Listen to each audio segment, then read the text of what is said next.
Hi, my name is Maris, and I used to think the worst thing my family ever did was overlook me. I was wrong, because the night I woke up from surgery, barely able to lift my head, my father walked into my hospital room and asked, "Sweetheart, is the $550,000 I've been sending you every month still not enough?" I told him I had no idea what he was talking about. And right then, my mother and sister stepped inside with their arms full of luxury shopping bags and their faces drained of color like they'd just seen a ghost standing behind me. That was the moment I realized they hadn't just lied to me. They had been living off my name, and they never expected the truth to wake up with me. Before we dive in, tell me, what time are you listening to this, and where are you tuning in from? Drop a comment below, because what happened next changed everything I thought I knew about family. I woke slowly, as if swimming upward through warm water. My eyelids were heavy, and for a moment I couldn't tell where I was or how long I'd been lying there. The soft beeping near my bed finally helped me make sense of the room. A hospital suite, white walls, dim lights, the faint scent of antiseptic in the air. My body felt sore, not sharply, but in a deep way that reminded me I had been under for hours. I tried to lift my hand and felt how weak I was. When my fingers finally moved, something felt wrong. My wrist was too light. The thread bracelet I always wore, the one I'd had since college, wasn't there. I blinked, searching around my sheets as if it might have slipped off. A nurse stepped in quietly, checking the IV line, and I asked her where it went. She explained she had removed it before surgery, so nothing would tangle. She promised it was in a small plastic pouch with my things. I nodded, grateful, though a strange unease settled in my chest. It was silly maybe, but that bracelet was my little anchor. Without it, the room felt colder. I let my eyes adjust again, trying to steady my breathing when the door opened. My father walked in, Roderick. Tall, tired-looking, suit jacket in his hand like he'd been pacing somewhere. I hadn't expected to see him yet. He wasn't the type to rush anywhere, not even for himself. But the moment his eyes met mine, something in me relaxed.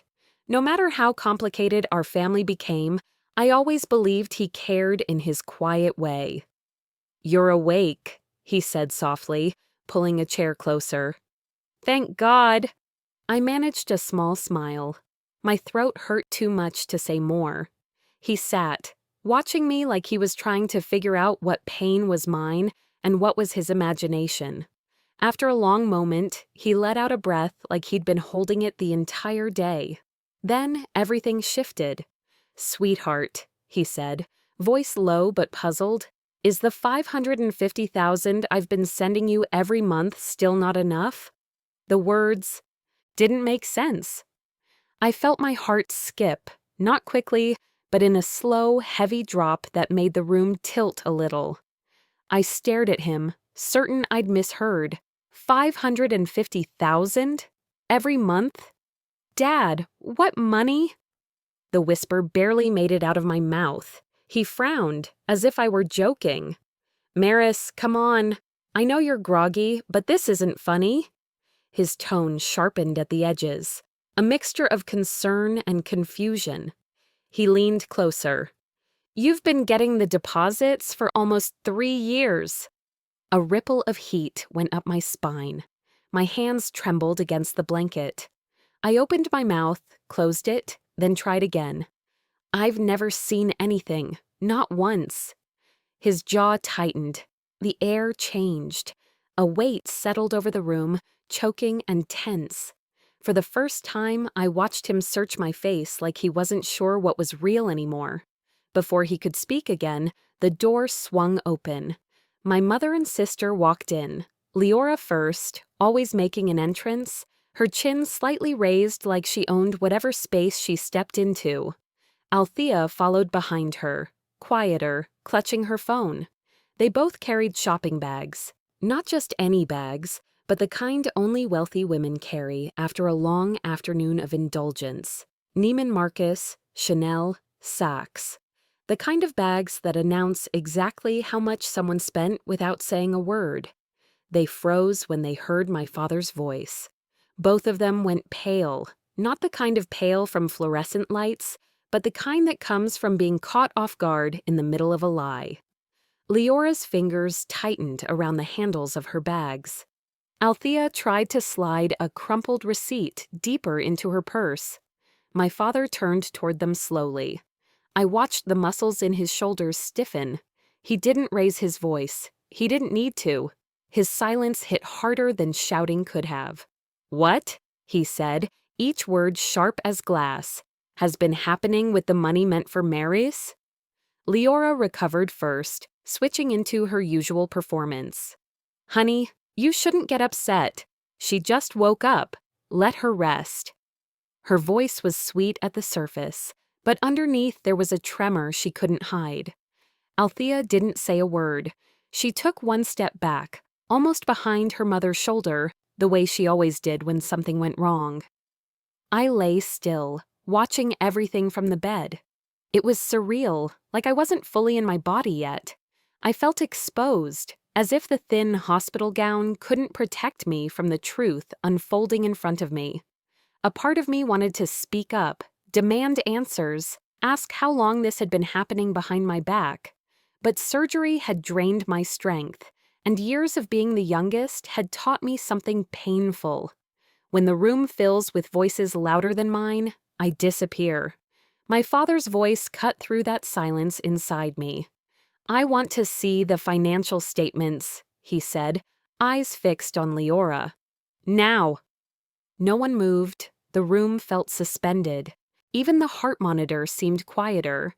The last thing I saw before the chapter of my life cracked open was my mother's expression, tight, calculating, and afraid. My mother's face stayed frozen in that strained expression as the door slowly eased shut behind her, and the room fell into a heavy stillness. I tried to adjust myself against the pillows, the stiffness in my body reminding me I still wasn't fully back in the world. But the fear and confusion in the room didn't give me time to settle. My father was still standing near the foot of my bed, breathing steadily, but there was a sharpness in his eyes that hadn't been there earlier. "Dad," I said quietly, gathering what strength I could, "I don't know anything about that money, I swear to you. I've never seen a single deposit." My voice trembled, not because I doubted myself, but because I could tell he was weighing my words like a judge deciding a case. He turned his full attention toward me, studying my face, my tone, the way I held myself. For a moment, neither of us said anything. He finally exhaled, pulled the chair closer, and sat down. The softness he carried earlier was gone. "Maris," he began slowly, "I've been sending that amount every month for almost 4 years." Almost 4 years. The number hit me like a cold splash of water. The idea that something that large had been moving around under my name without my knowledge made my stomach twist. I tried to think back, any strange mail, any odd messages, any hint something was off, but nothing came. "What do you mean it was under my name?" I asked. He straightened, as if preparing himself to lay out something complicated. "The transfers were set up with your identity," he said. "Full verification. The receiving account was registered under your name as well." His tone didn't rise, but each word carried weight. "But the funds never reached any of the accounts I know you use." My hands grew unsteady. I instinctively reached across the sheet, searching for my bracelet, even though I knew it wasn't there. That simple absence made the panic inside me sharper. Someone had taken something from me long before my surgery. Something much larger than a bracelet. I was about to respond when my mother suddenly rushed to my side. She moved with an urgency that felt wrong. Her hand slid across my forehead in a practiced gesture, the way she'd touch me when I was a child. "Sweetheart," she murmured, "you need to calm down. Don't push yourself." I didn't react, but my father's gaze hardened. She continued softly, "You signed some paperwork before your surgery. Maybe you forgot." The way she said it, gentle, innocent, felt like a trap wrapped in a lullaby. I turned my head toward her, meeting her eyes. "I didn't sign anything like that." I kept my tone steady, even though everything inside me felt scraped raw. She blinked, feigning confusion. "Honey, I remember you initialing something. Maybe you were too medicated to remember the details." Her voice dipped with sympathy, but underneath it was an unmistakable push, the suggestion that I was unreliable, forgetful, confused. Behind her, Althea stood close to the wall, fingers clenched around the straps of those expensive shopping bags. Her eyes were red. She wouldn't look at me, and that said more than anything she could have spoken aloud. My father leaned forward. "What documents?"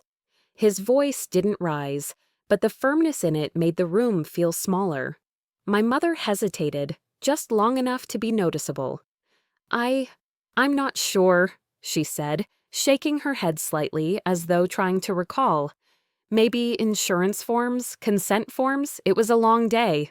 Althea nodded quickly, almost too quickly, echoing her mother's uncertainty. Still silent, still avoiding my gaze. A deep pulse of anger began building in my chest.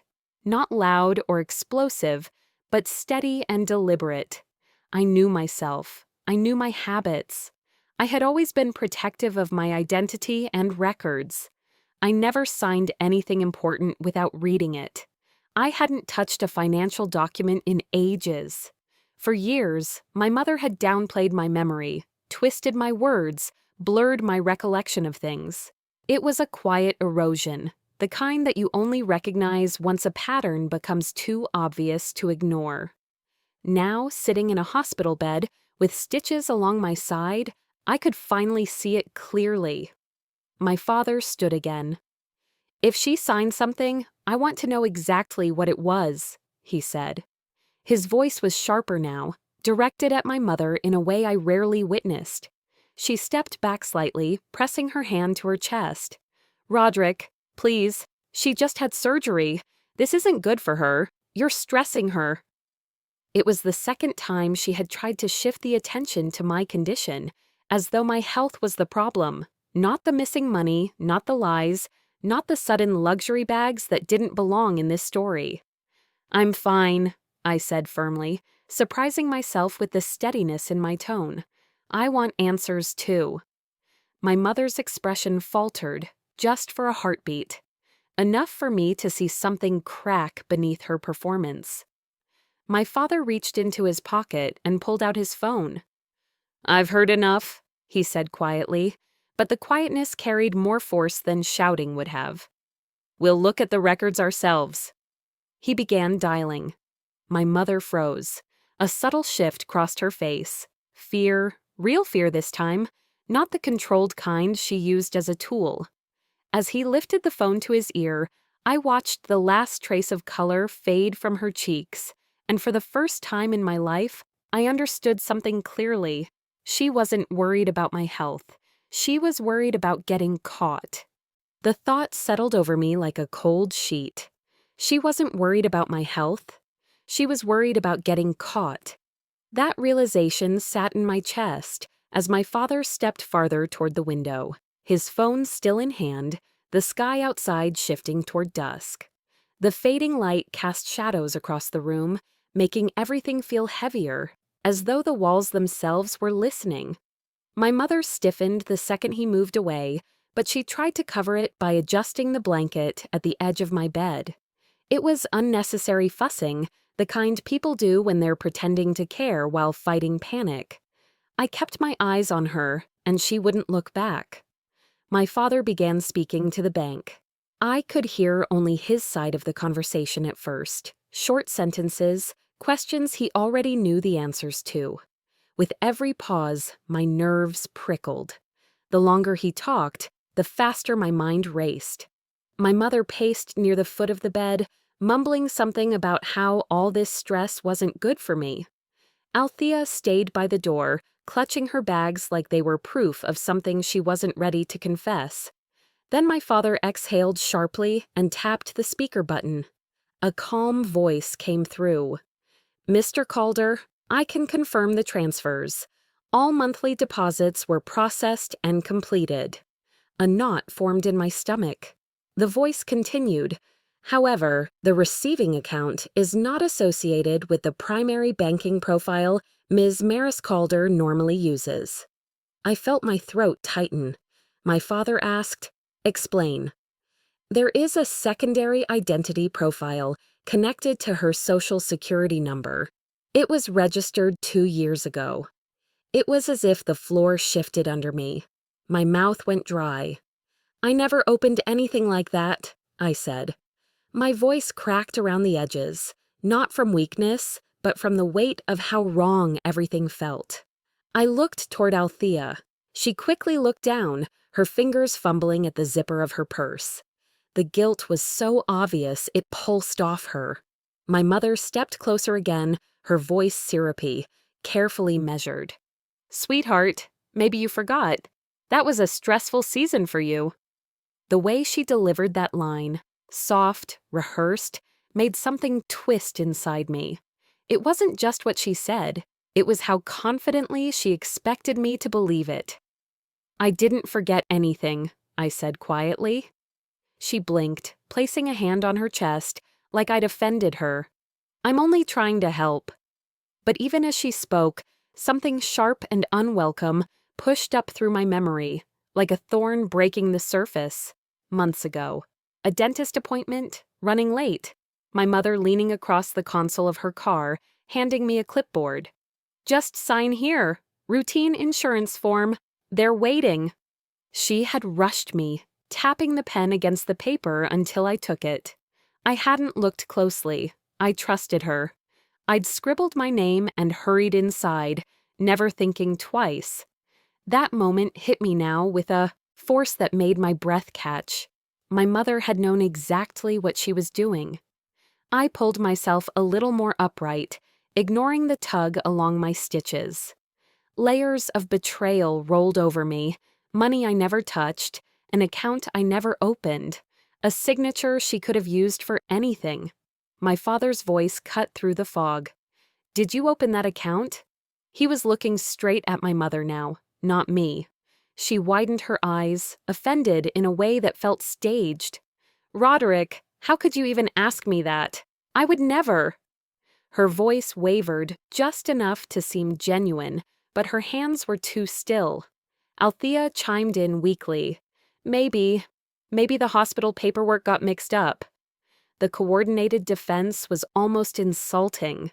They didn't even bother to make it convincing. My father's expression shifted in a way I had never seen directed at my mother, measured, calculating, almost cold. He'd used that look in business meetings, not at home. It startled her. She stepped back half an inch. The bank representative spoke again, interrupting the tension. "Sir, there's one more detail you requested," my father said. "Go ahead." "The account activity shows frequent withdrawals at multiple luxury retailers." Silence spread across the room like a smoke cloud. The representative began naming stores, names I had never stepped foot in, places that matched the logos on the bags sitting by the wall. I felt my pulse hammer as the list went on, and everything inside me tightened into one sharp point. They had used me, my identity, my name, my father's trust, all for things they never intended to explain. The words from the bank replayed in my mind long after the call ended, echoing through the quiet room until it felt like they were stitched into the air. My pulse hadn't slowed. It thudded hard in my chest, and every beat reminded me of the same truth. They hadn't just taken money. They had taken my name, my dignity, the way my father looked at me. My eyes drifted to the shopping bags by Althea's feet. Designer logos, expensive ones I hadn't even browsed online in years.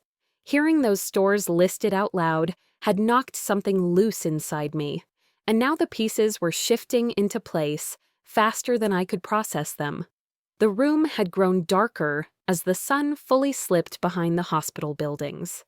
The overhead lights hummed with that faint, sterile buzz unique to medical rooms, and it made the entire moment feel sharper, colder.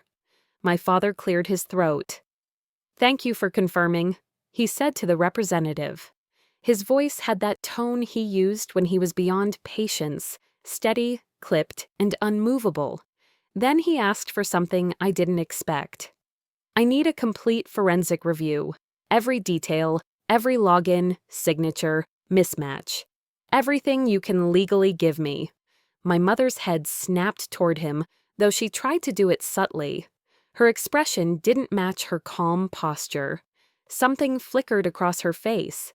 Fear, irritation, maybe both.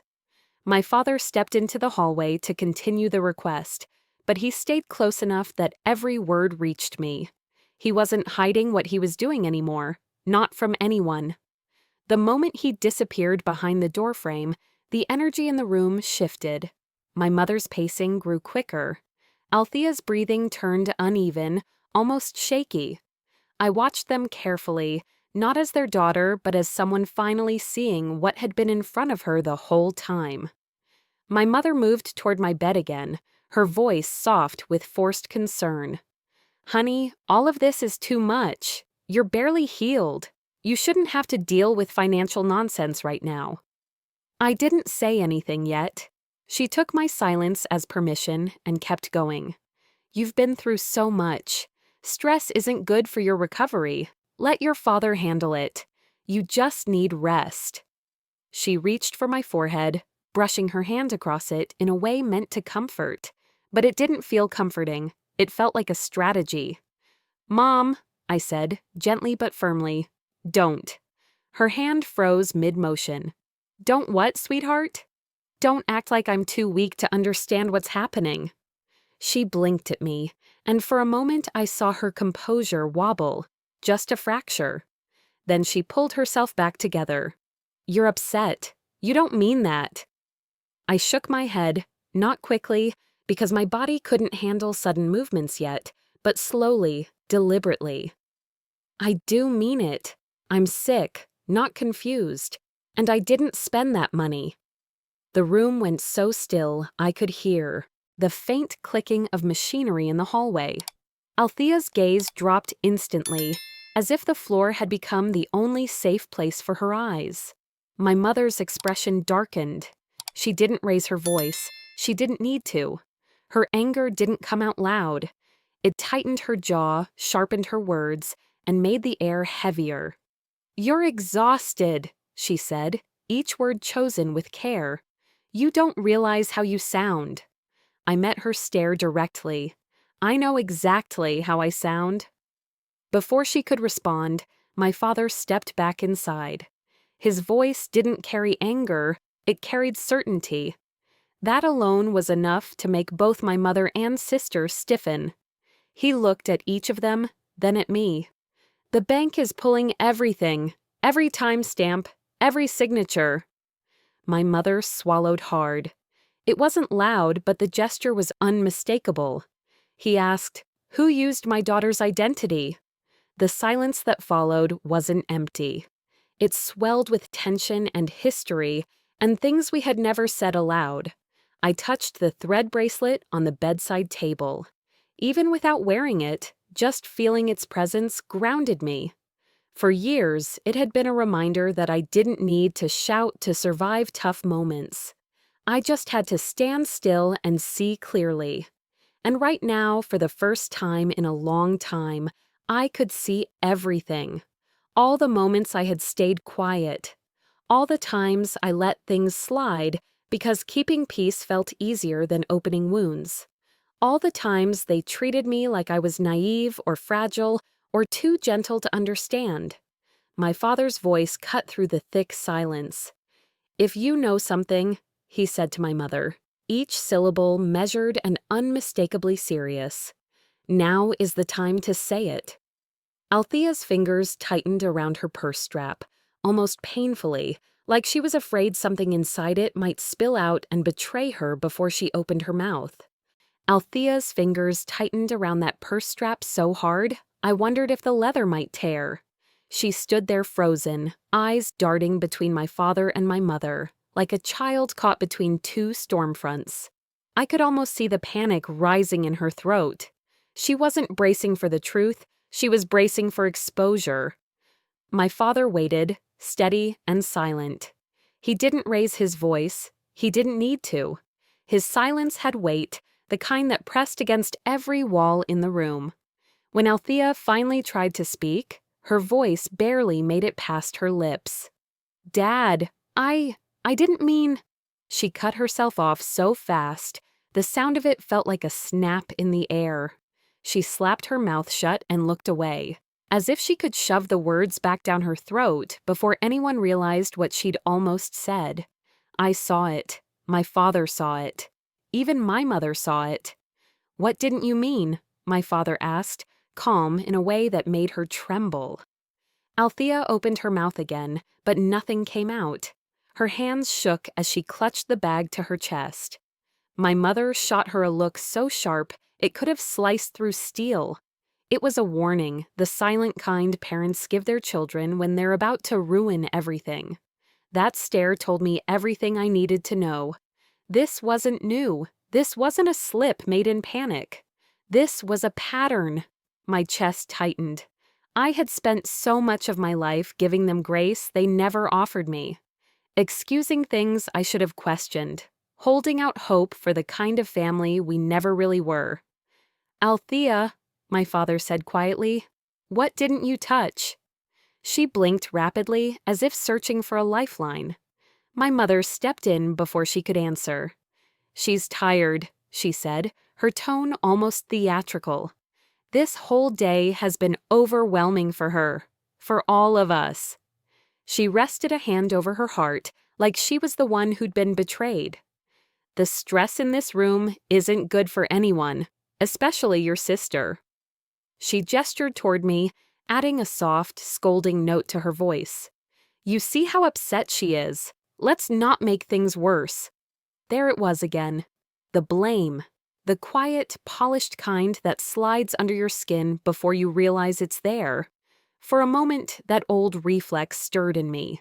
The urge to apologize for causing conflict, to shrink so everyone else could stay comfortable. But it faded almost as fast as it appeared. Reality was too clear now to hide behind old habits. My father didn't buy my mother's performance for a second. He turned back to Althea and extended his hand. "Give me the purse." Althea's whole body stiffened. She hugged the bag closer. "Dad, it's personal."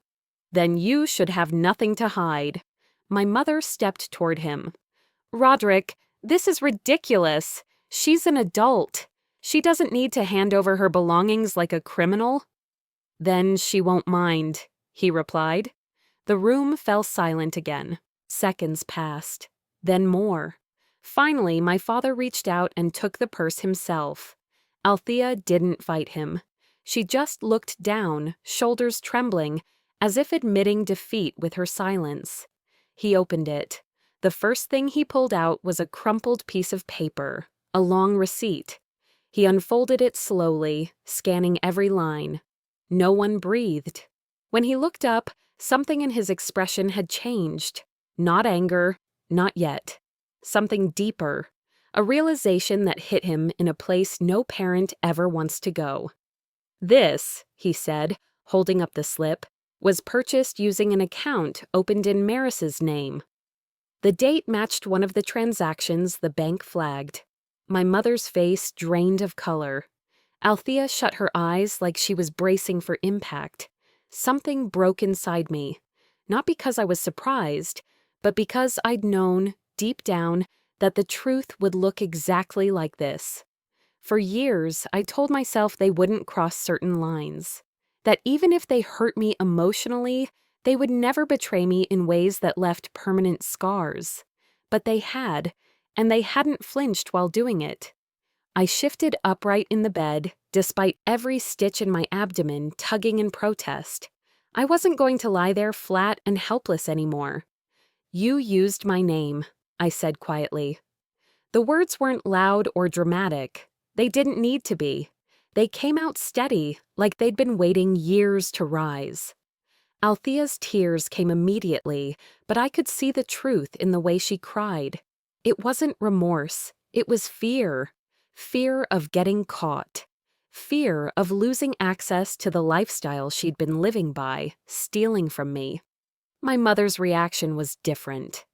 Her jaw tightened, her glare slicing through the room like she blamed Althea for being sloppy, not for being dishonest. My father looked like a man who'd just had the ground pulled out from under him. He stared at the receipt, then at my mother, then at my sister, like he was seeing all three of them for the first time. Then, just when the silence felt thick enough to drown us, my mother stepped forward. "Roderick," she said sharply, placing herself between him and Althea. "You're blaming the wrong person." My father didn't respond. He just stared at her, waiting. She crossed her arms. "If you want the truth, ask your daughter why she needed so much money in the first place." Her words hung in the air like a spark dropped near gasoline, and for one long moment, no one reacted. My mother stood there with her arms folded, chin lifted, acting as though her accusation was a simple, reasonable question instead of a deliberate blade aimed at my credibility.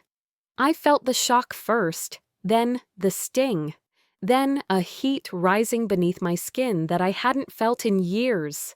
I opened my mouth, but nothing came out. She knew exactly where to strike. The places where I had once struggled, the moments I had shown vulnerability. She twisted them now like she was wringing water from a towel. My father slowly turned his head toward her. "Explain," he said, his tone low. And she did, smoothly, quickly, confidently, like she'd rehearsed it long before tonight.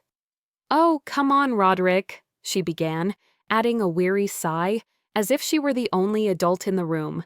"You know how overwhelmed she gets. She panics, she forgets, she signs things without reading. She asks for help and then insists she never did." She shook her head, playing the part of the patient, suffering mother. "It's been years of this. I've kept quiet to protect her." There was something deeply cruel in how gently she spoke. It made the lies sound almost compassionate. My father looked back at me, searching my face for confirmation, doubt, or denial. Seeing uncertainty in his eyes, even a flicker, hit me harder than her words. I felt myself shrinking, the way I used to as a child when arguments erupted, and it was easier to disappear than defend myself. The same tightness clamped around my throat now. "I didn't ask for anything," I managed, my voice thin. "None of that happened." But she didn't let the silence breathe. "Really, Maris," she whispered, leaning forward as if sharing a painful truth. "You don't remember telling me you were drowning in something? That you were embarrassed?" She placed a hand on her chest. "I was the one who helped you. I covered for you." The humiliation hit hard, like being pushed underwater where no one could hear my protest. My father rubbed his forehead. "Maris, did something happen that you didn't tell me?" That hurt more than I expected.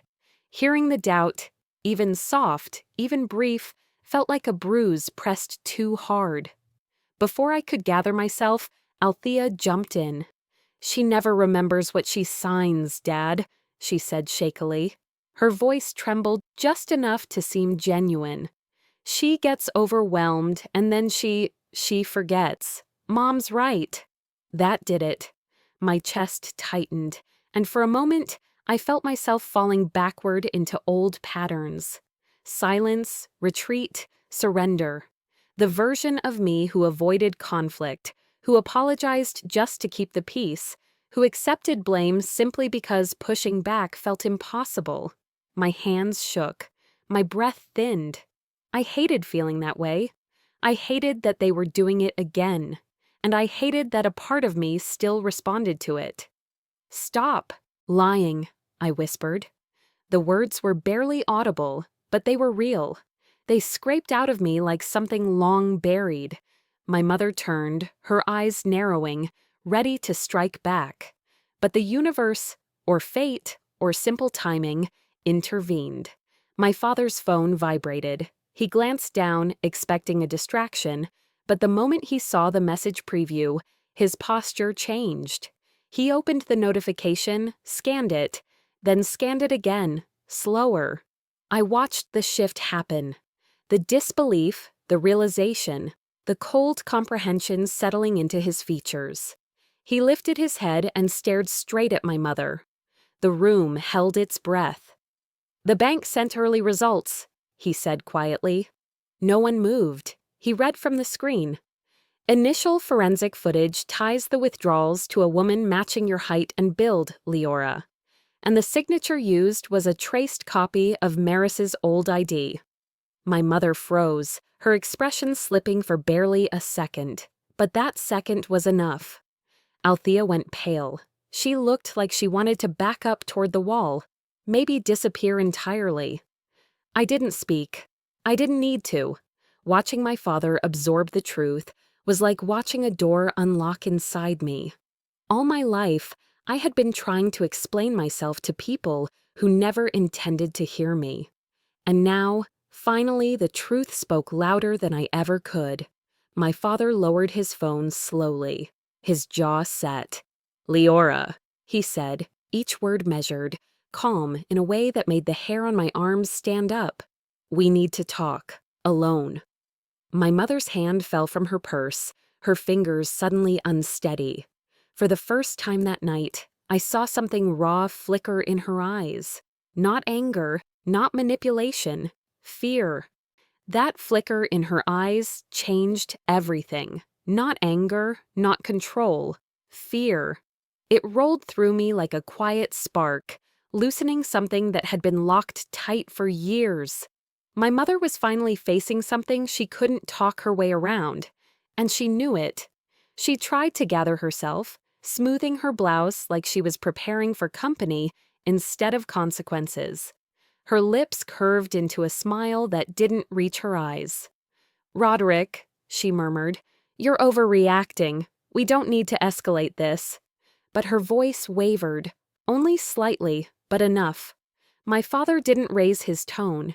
He didn't need volume to cut through a room. "Sit down," he said. She hesitated, searching for a way to refuse that wouldn't make her look guilty. When she found none, she lowered herself into the chair. Althea hovered close, gripping the armrest like a child bracing for a storm. The rain outside grew steadier, tapping softly against the window. The dim lamp beside my bed cast the room in gold shadows, and in that half-light, the truth felt closer than ever. My father leaned forward. "What did you do?" My mother straightened her back. "You want to interrogate me now, after everything I've done for this family?" Her voice dripped with practiced hurt. Then she turned her gaze toward me. "And you," she added, shaking her head slowly. "You've never understood the pressures I've carried, never appreciated what I've covered up for you." "What does that mean?" I asked. She exhaled dramatically, like she was preparing to unveil something devastating. "If you push this," she told my father, "you'll force me to tell the truth about what happened years ago. The thing you buried, the thing that would ruin all of us if it came out." It was such an obvious tactic that for a moment I felt nothing but exhaustion. I'd seen her use this same strategy on relatives, neighbors, even her own friends. Hint at a dark secret that didn't exist just to keep everyone in line. My father wasn't moved. "There is no secret," he said. "There are lies, and I'm done pretending not to see them." My mother's jaw tightened. For the first time, I spoke before she could. "If something happened," I told her, "say it. I'm tired of being threatened with shadows." Her eyes snapped to mine, surprise breaking through her mask. She wasn't expecting me to stand toe-to-toe with her. Not tonight, not after surgery, not after everything. She opened her mouth, but no words came. Nothing to twist, nothing to distort. And without something to manipulate, she seemed smaller. My father continued. Explain the bank footage. She didn't answer. Her silence stretched long enough to become an admission. Althea's breathing grew erratic. She kept staring at the floor, hands clasped tightly together, shoulders curling inward. If guilt had a posture, it was hers. Right then, my phone buzzed softly on the tray, beside me. I lifted it, expecting maybe a nurse or a friend checking in.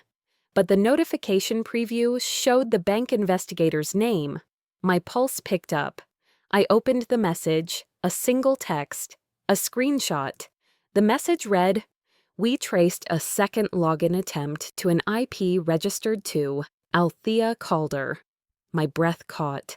Below the text was the screenshot, a login timestamp, a device ID, and the registered address, Althea's apartment.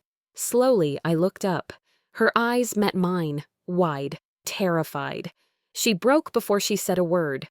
"I didn't know what else to do," she cried, her voice cracking. "Mom said you weren't using the money. She said you never would. She said—" "Althea," my father interrupted, his expression frozen in disbelief. "You accessed the account?" She covered her face with her hands. I didn't mean for it to get this far." Her mother shot her a look that could have cut glass. But it was too late. Everything was unraveling. The anger that rose in me wasn't wild. It wasn't loud. It wasn't even shaking. It was steady, clear, a kind of strength I didn't recognize at first. "You both stole from me," I said quietly. "For years. And you let me believe I had nothing." My voice didn't rise. I didn't cry. The truth didn't need decoration. My father stood up slowly. His chair scraped the floor, a small sound in a room full of heavy breaths. "This ends tonight," he said. "Both of you, out." Althea staggered toward the door, still sobbing, clutching her purse like a lifeline. But my mother didn't move. She stayed rooted in place, staring at me. Not with fear, not with remorse. Something darker, something that told me she wasn't finished. And the chill of it carried me straight into what came next. My mother lifted her chin slowly, the way she always did before she launched into something calculated. "You think you've uncovered the whole picture?" she said quietly, "but you have no idea what you're stepping into." My father moved in front of my bed, instinctively shielding me in a way he hadn't done since I was a child. "You're done with threats, Leora. From here on, everything you say comes with proof." The tension in the room had gotten too heavy for the small suite, and one of the night shift supervisors stepped into the doorway, offering a private administrative room so we wouldn't disturb other patients. It took a few minutes to relocate, slow, careful minutes, where I was wheeled down the quiet hallway, my father walking beside me, and my mother and sister a few steps behind. The rain outside had turned into a steady curtain against the windows, a soft echo down the otherwise silent corridor. We were led into a glass-walled conference room near the administrative wing. Bright fluorescent lights hummed overhead, reflecting off the table until everything felt too sharp, too exposed. There was nowhere for anyone to hide, not physically, not emotionally. We settled in, my father beside me, my mother across the table, Althea hovering near her like she didn't know whether to run or defend her. My mother's hands trembled only briefly before she reached into her purse and pulled out a thick envelope. "You want evidence?" she said, sliding it onto the table with a slow, practiced movement. "Fine, let's talk evidence." I felt something close around my throat, not fear, but anticipation. She had planned something. I could see it in her posture. My father opened the envelope. A single document lay inside, notarized, stamped, and organized in a pristine folder as if she had been preparing for this moment for months. When he unfolded it, I felt the blood drain from my face. It was an authorization form, supposedly signed by me, granting temporary control of my trust fund to my mother for family coordination. My name sat at the bottom of the page. or something meant to look like my handwriting. My father's jaw locked. He said nothing at first, but the stillness in him was louder than shouting. I leaned forward slightly. "That is not my signature." My mother's eyes snapped to me. "Maris, don't embarrass yourself. You did sign it. You forget these things. You always have." There it was. The same tactic she'd used my entire life. Bend my memory, twist my past, feed me just enough doubt that I'd question myself before questioning her. But tonight, something in me refused to bend. Before I could say anything, Althea spoke, her voice tight, cracking. "Mom, stop. You know she didn't sign that." My mother shot her a glare so sharp it made the room colder. "You don't know what you're talking about." But she did, and so did my father.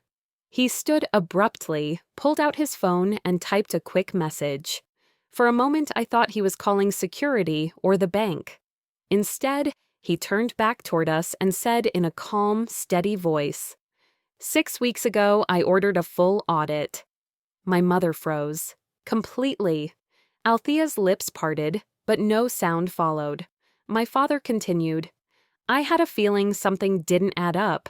I didn't want to believe it, but I couldn't ignore the signs anymore." He reached into his briefcase, something he'd brought from his car earlier without comment, and set a folder on the table. He opened it, revealing a stack of documents, signatures, and several official reports. "These," he said, sliding a page forward, "are the original trust documents, untouched, unaltered, and this," he placed another page on top, "is the handwriting analysis from a certified examiner." I felt a tightness release in my chest even before he read the conclusion out loud. "The signatures attributed to Maris Calder are forged." The room went dead silent. My mother's face twisted, not into shame, but into fury. She stood so abruptly, her chair scraped back across the tile. "You think waving a few pieces of paper in my face changes anything? After all I've carried alone, all I've held together?" Her voice rose, raw and shaking.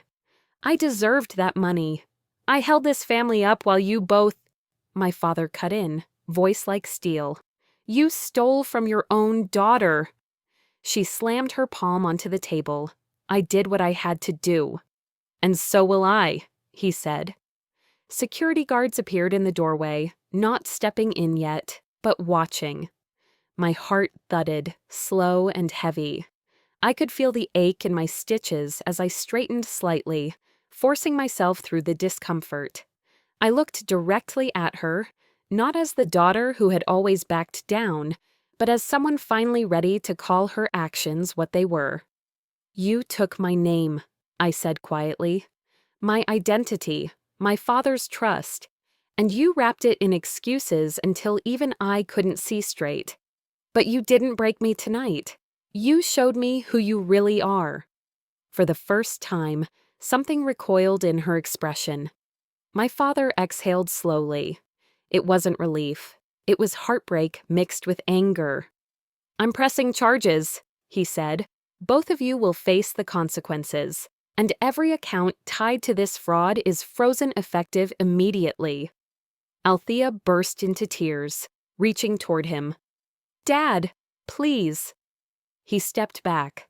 My mother looked like she might collapse, but instead, she steadied herself with both hands on the table, leaned forward and whispered, sharp, venomous, almost shaking with rage, "This family will burn before I let you win." Her voice hit the glass walls and echoed back at us. And in the stillness that followed, my father turned toward me with a look I had never seen before. A mixture of heartbreak and a resolve that was about to change everything.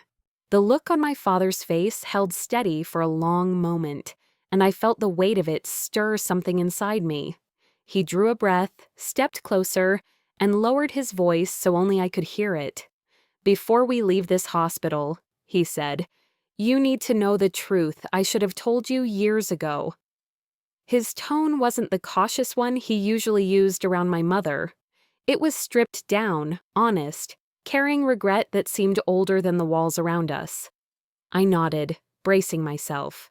He pulled a chair beside me, sat, and folded his hands. I knew, he said quietly, long before tonight, that your mother treated you differently. You were always the one she could shape, or thought she could. He looked down before meeting my eyes again. So I did something to protect you. I didn't move. I barely breathed. There's another trust, he said, one she never knew about, one only in your name. I started it the year you turned 25. I've been adding to it ever since. For a second, I didn't understand the words. Then they landed, slow and steady, and a warmth spread through my chest that had nothing to do with money.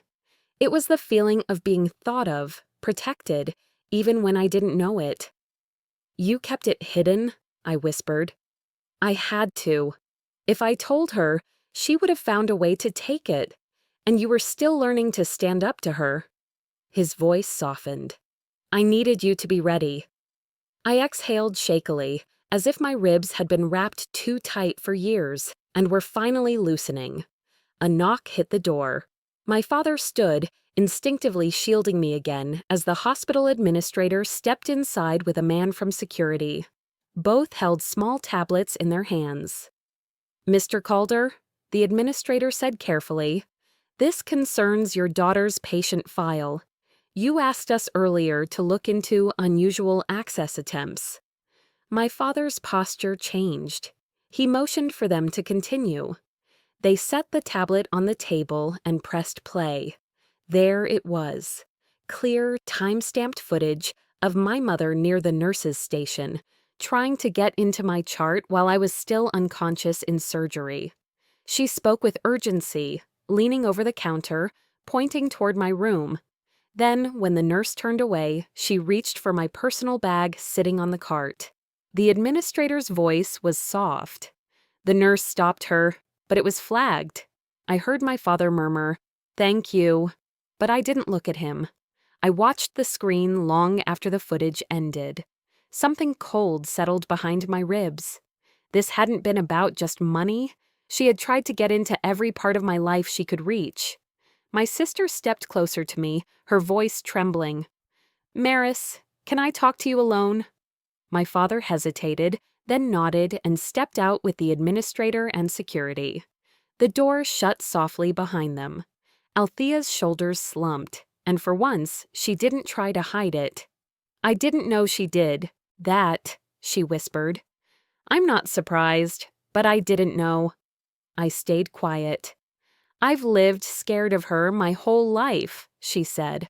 "I know that doesn't excuse anything, but she controlled everything, my bank account, who I dated, who I talked to, even what job I took." I didn't feel anger rise. What I felt was exhaustion, the kind that comes from finally seeing a picture clearly after years of trying to make the wrong puzzle pieces fit.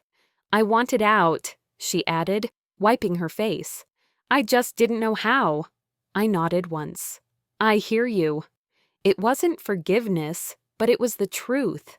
By the time we stepped back into the administrative room, the air felt different, like the shift that comes before sunrise. My father stood at the head of the table. He held 2 sets of documents, thick and sealed, each stamped with a gold emblem. "These," he said, handing them to me, "transfer full control of both trusts to you, effective immediately." My mother lunged forward, fury surging across her face.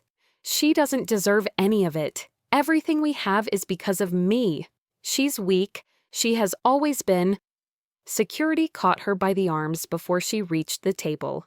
Her voice kept rising, bouncing off the glass. "You're making a mistake, Roderick. She'll ruin everything." I looked at her, really looked. For the first time in my life, I saw a woman who wasn't powerful at all. Just desperate, furious she had lost the grip she believed she was entitled to.